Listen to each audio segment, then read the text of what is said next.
In this last session of the chapter 25, we are going to focus on acid-base balance or pH balance. pH balance actually measures the hydrogen ion concentration. Right? Just quickly review the concepts.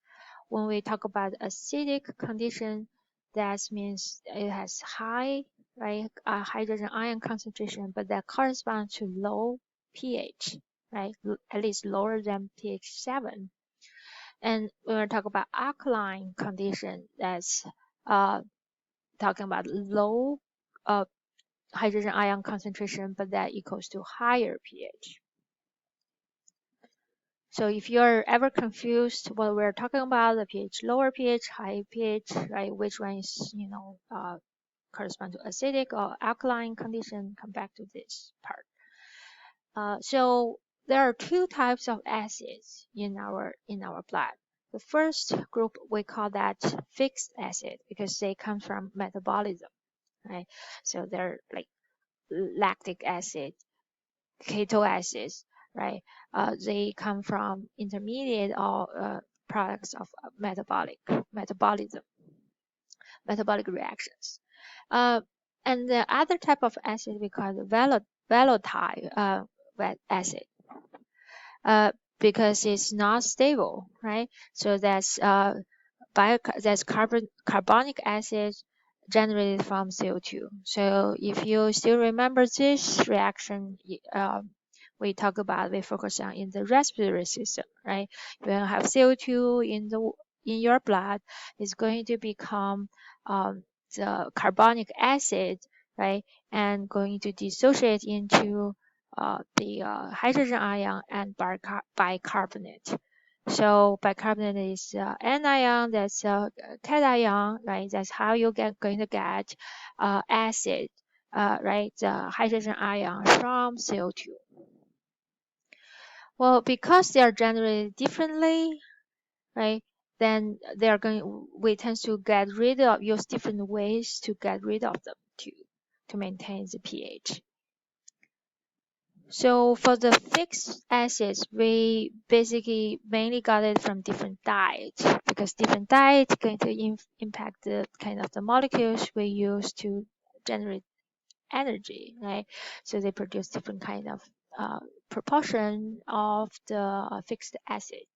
So if the diet is high in animal products and weight, right, you generate more fixed acids that equals to lower blood pH, and so you have a more acidic condition, right?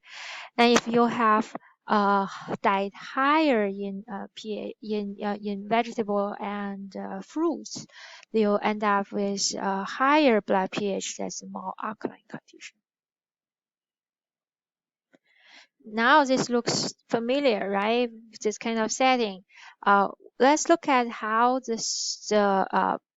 how our kidney is involved in maintain the pH balance, right? The sodium, like we talk about, the hydrogen ion and the bicarbonate anion, right? They are essentially electrolytes, right? We save them until this part because they are related to the pH regulation. So the bicarbonate reabsorption always happens in the PCT, and the supermajority, 80 to 90% of them are reclaimed in the PCT. The additional ones, the additional ones are reclaimed in the nephron loop. But just like the other electrolytes, right? You have the regulated secretion or reabsorption of those two in the collecting tubules. And the cells involved in this is different than the principal cells.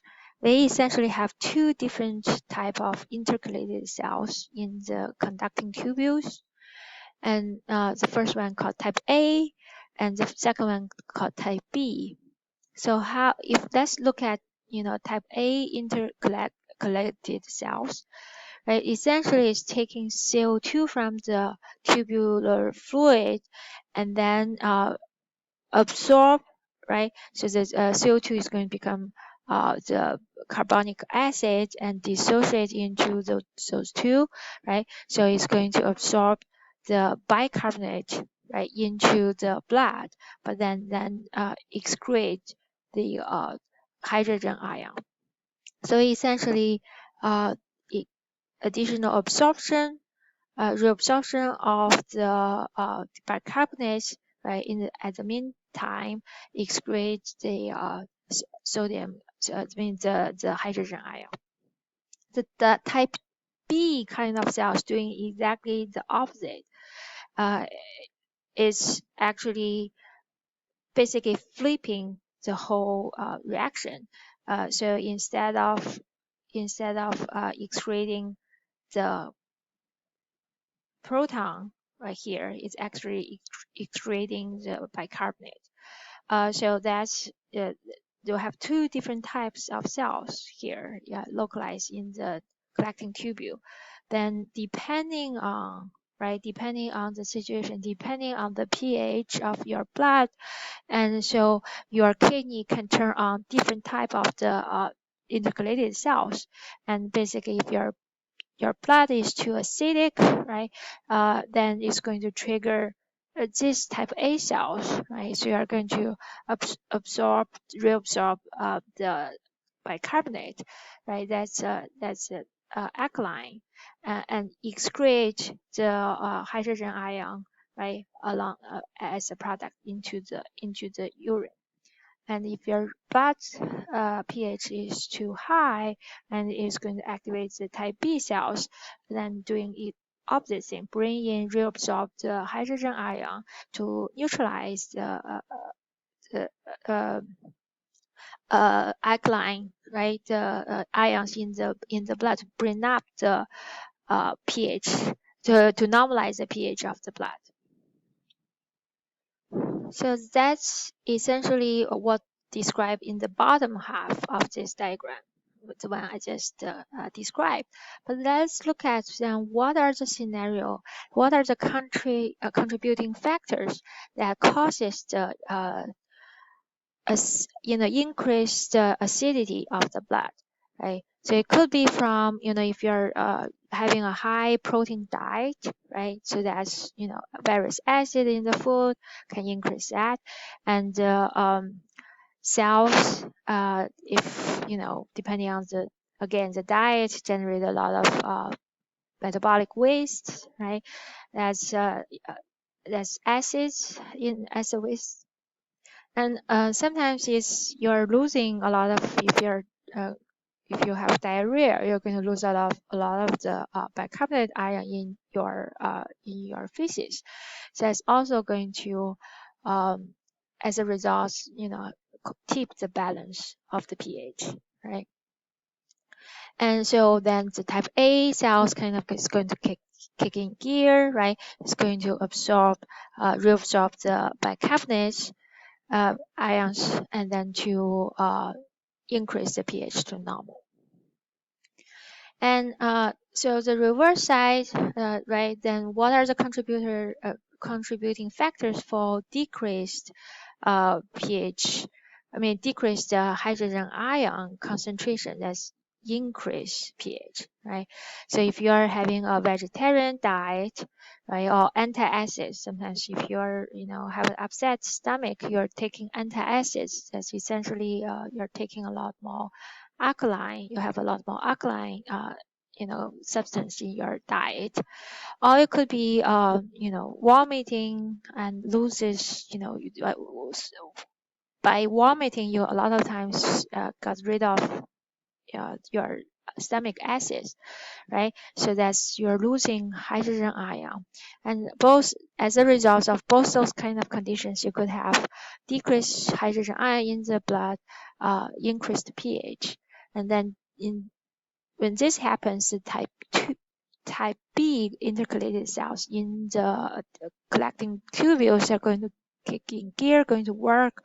It's going to help normalize, right, your blood pH to normal. So this is essentially how your kidney, right, help your body to maintain the pH balance by selectively secreting more acidic, more hydrogen ion into the urine, or secrete more bicarbonate, or absorbing more hydrogen ion in the blood.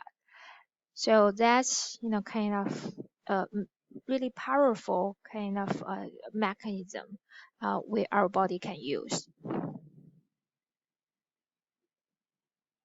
There's another system at play here to regulate the level of volatile acid. That would be the respiratory system, right? Just remember the CO2 here can be get rid of, right, from the respiratory system through lungs. So the CO2 can be expired into the air. And the CO2 here, of course, it's also they're generated by the cellular respiration, right? But then our lungs can get rid of the CO2 by doing this, by basically breathing out CO2. This actually is a pretty fast way to respond to pH imbalance in our blood, but it's limited in scope, because if we increase our respiration rate, try to get rid of the CO2 in our blood, we could only do it so fast, breathing so fast. Alternatively, if you're trying to keep the blood more, pH more acidic, right? If you're already in a kind of alkaline situation, you want to lower the rate of CO2 you lost from the breathing. You can slow down your respiration rate, but you can also only slow down to a certain degree, because you still need to breathe to breathe in the oxygen. So that's why we say it's limited in scope, right? Compared to what happens in kidney. In the kidney, even it's very powerful, right? You do not have the limitations. Here you are limited by the respiration rate. The third mechanism we use to maintain our pH balance is the chemical buffers in our system. We kind of alluded to earlier at the beginning of this lecture, right? So there are buffer systems in the cells and in the blood. So phosphate buffering system is within the cells. That's why part of the reason why we have a lot of phosphate anion in our cell. And the bicarbonate buffering system mainly is the one we use in blood, just because of the blood is carrying CO2, right? So then it's generating the bicarbonate, and that's actually the most important buffering system in the ECM. So the chemical buffers, right, work together to help our pH in our blood, in our bodies, stay in a certain range, and it is the fast, works within seconds in terms of any new acids being generated, or the base being generated in our body, within seconds is going to be neutralized by the buffering system. But they are limited. They can be shifted. They have their capacity, right? If their capacity are exceeded, then you need additional compensation here to work to help maintain the pH balance. Of course, some additional mechanism we just talked about, right? You have then the physiological buffering system, two of them, right? The one is we just talked about is the lungs, eliminating volatile acid CO2, and so it works within minutes. You can your respiration rate can be adjusted within minutes to help you eliminate the additional CO2, right? So therefore, get rid of the more, to correct your pH imbalance. But that's limited in scope, right? And you have the third mechanism, that's through your kidneys, the type A, type B type of intercalated cells, right? Can basically selectively secrete either hydrogen ion or the bicarbonate ion, and therefore change your pH, blood pH. This is a powerful system, but it takes longer to work. It works within hours or days. And that's a way for you to eliminate the fixed acids and base. Lastly, let's look at the disturbances, the kind of imbalance we usually see, right? So this imbalance, when we call it pH imbalance, that means there's not just fluctuation of blood pH, but persistent pH change, right? Resulting from an uncompensated, right, temporary pH disturbance. So that means when your system kind of cannot compensate for this, and it results in a pH imbalance. Well, the first condition is actually the most common. If I ask you which is the most common type of pH disturbance, you should know then that's the respiratory acidosis. We actually have already talked about it at the end of respiratory system, right? So this is this equation, right? But then when you are talking about the acidosis, that means you have more than normal of the acid.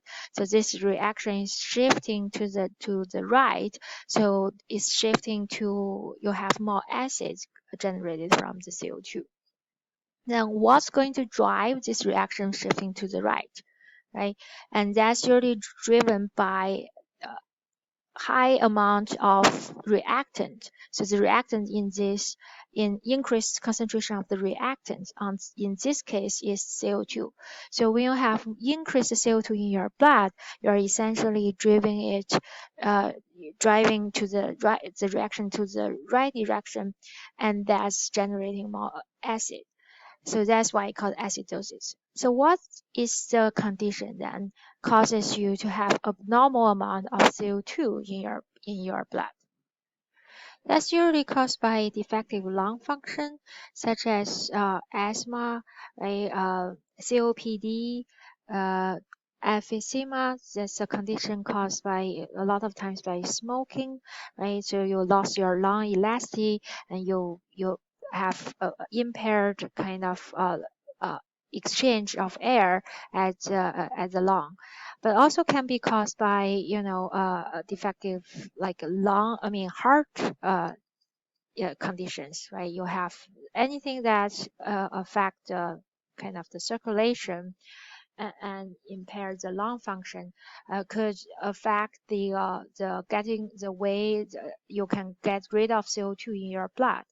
So then that's going to result in respiratory acidosis, right? So that's why it's because so many conditions can cause that. That's the most common type of the pH disturbance. Well, the opposite side of that would be respiratory alkalosis.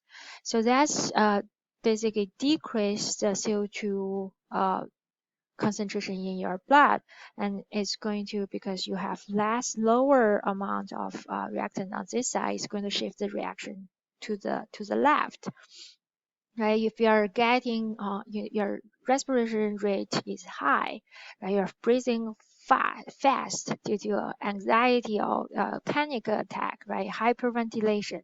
You're breathing fast, you get rid of the CO2 in your blood fast, and you're shifting the whole reaction to the left, and then it's going to result in, you're losing hydrogen ion, right, in your blood.